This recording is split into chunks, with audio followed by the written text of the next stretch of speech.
भौदान जमीनों के मामले में ईडी ने तहकीकात में तेजी लाई है।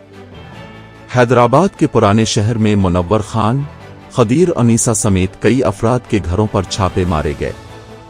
इल्जाम है कि भौदान जमीनों पर गैर कानूनी लेआउट बनाकर उन्हें फरोख्त किया गया। ईडी ने महेश्वरम और मीरपेट इलाकों में भी मुतल्लिका अफराद के घरों पर छापे मारकर शवाहिद इकट्ठे किए हैं।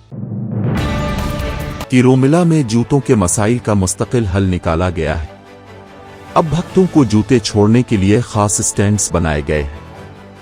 RFID सिस्टम के जरिए जूते महफूज किए जा रहे हैं। भक्तों को आसानी से उनके जूते वापस मिल रहे हैं और नया निजाम कामयाब हो रहा है। हैदराबाद में खौफनाक वाकया पेश आया, जहां एक शख्स को कत्ल करके लिफ्ट में फेंक दिया गया। वाकया हुमायूं नगर के पंजाब नेशनल बैंक बिल्डिंग में पेश आया, जिसे देखकर बैंक स्टाफ में सनसनी फैल गई। पुलिस मौके पर पहुंचकर शवाहिद इकट्ठे कर रही है और CCTV फुटेज की मदद से तहकीकात कर रही है। इब्तिदाई तहकीकात में पुरानी दुश्मनी के शुबहे का इजहार किया जा रहा है। RCB की शानदार कारकर्दगी पर विराट कोहली के तबसरे सोशल मीडिया पर वायरल हो गए हैं। कोहली ने कहा कि लोग पार्टनरशिप की अहमियत को भूल रहे हैं और यही फतह की असल कुंजी है। उन्होंने कृणाल पांड्या के साथ शानदार पार्टनरशिप के जरिए मैच जीतने में अहम किरदार अदा किया।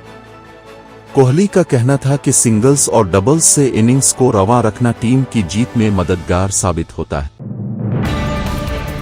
पेहलगाम दहशतगर्द हमले के बाद भारत और पाकिस्तान के दरमियान कशीदगी में इजाफा हुआ है। वजीर आजम नरेंद्र मोदी से वजीर दिफा राजनाथ सिंह और मुशीर कौमी सलामती अजीत डोवल ने अहम मुलाकात की।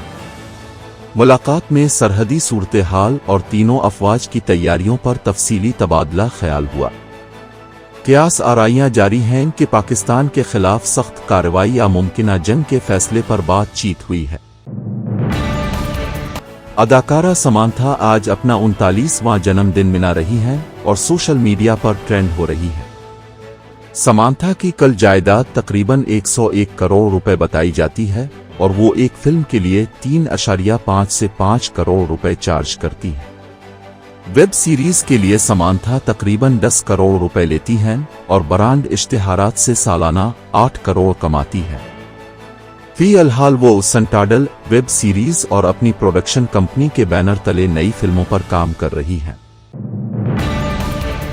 साबिक पाकिस्तानी क्रिकेटर शाहिद आफरीदी ने भारतीय फौज को बेकार कहकर तनाज़ो खड़ा कर दिया।